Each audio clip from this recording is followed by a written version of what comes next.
So project Tiguan is moving forward. After 2 hours, I got the intake manifold out. One of the injectors is still on the block, refused to come. The other ones are pretty dirty, as you can tell, right? Not the cleanest. And there is worse than that, unfortunately. The flaps, which normally come down like so, whip, and are commanded by the control arm. Yeah, that still responds, but they don't come back in position. So the intake manifold is pretty much shot. That's not exactly good news. But yeah, there'll be some cleanup involved tomorrow. I'll try to get the last injector out, which is stuck there. So fun times ahead.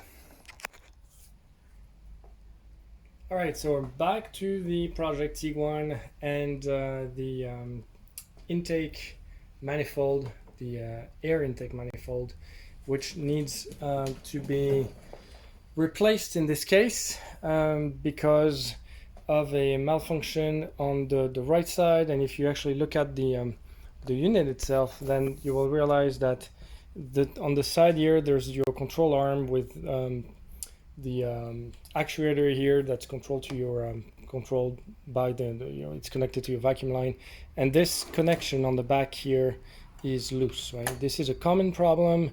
It should not move like that, and this controls the flaps, right? So the flaps down here are controlled by this arm, and what we can see here is it doesn't really control anything like this. It remains open at all times. Now, this is obviously not normal. Common issue again on these TSI engines. This should come down, right? So it's either dirty or broken or defective. There's a bunch of reasons why this actually doesn't work, but if you look at the control arm, again, it will open, but it will not close. This should come back, right? So that's obviously not normal. So we're gonna have to undress this entire manifold. So remove the common rail injection system, all the injectors. We will test the injectors as well, because what you notice if you look close is that this one is actually somewhat shiny, it's somewhat clean, but this one's got a lot of soot on it. And if I run my finger, you'll see that there's a big deposit of soot, and same for that one. So there could be a problem. You know, this engine was misfiring on all cylinders. So it could be related to the injectors being dirty and having gunk in them. So we will clean them up, ensure that they work correctly. The last one over there is still on the block because it did not come out. So that's the reason why I got an injector extraction tool in order to take it out. We also have a brand new set of seals and gaskets for injectors. So we will be replacing all these different parts as we go through the undressing and the redressing of the new manifold, and hopefully we'll get an engine that will work a lot better. Now the new manifold is here, and I haven't opened it up yet. I ordered it online on Amazon. It was not too expensive because it's completely empty, right? It's completely undressed, so I'm going to take a look at it. It's reasonably heavy, and obviously it comes with the gasket, which is good, right? That's the way it should be. And we have our control arm on the right here. Again, that's connected to the actuator. And when we operate that, and I will be careful here, you see it's bouncing back and forth very nicely, the way it should. So this is, I believe this one is aftermarket. I don't believe this is Audi branded. Yeah, it doesn't say Audi anymore, but this is an aftermarket one. Again, same quality.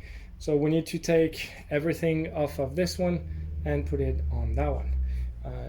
Then we'll have to. There is already a sensor that's on the back here, which is good.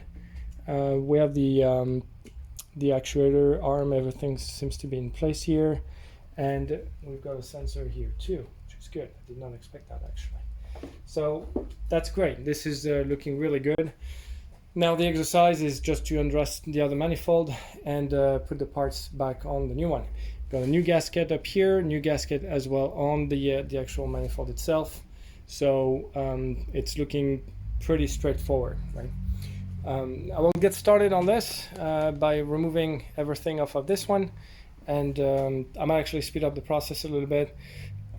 It doesn't seem to be too complicated, you just have to be methodical. So that piece here is held with a Torx, that must be Torx 8, I believe. And that's your control flap, right? That's that controls the admission. Then you have this bracket here, which is already loose because it's held with 2 screws that are on the back right here. So I got the screws, these are 2 plastic screws that we took out earlier. So that's gonna come out easy. The one thing that I'm not sure about is the common rail system. It's held, I'm not sure actually how it's held, I haven't looked at it yet. Oh, it's held on that side. So there's 1 screw still up here, so that's Torx again, another one here. And once you take those out, the whole system should come out, right? This is already loose, and this is a hard line. So we're gonna have to wiggle it out somehow. So it might not be super easy, but it looks pretty straightforward, so it doesn't look too complicated. Just have to be, again, quite methodical. I'll have to take the injectors out first so I don't damage them, and then I'm gonna get started on the removal of the different components. So that's that for now. Stay put. I will make a video of the next step to remove all the parts.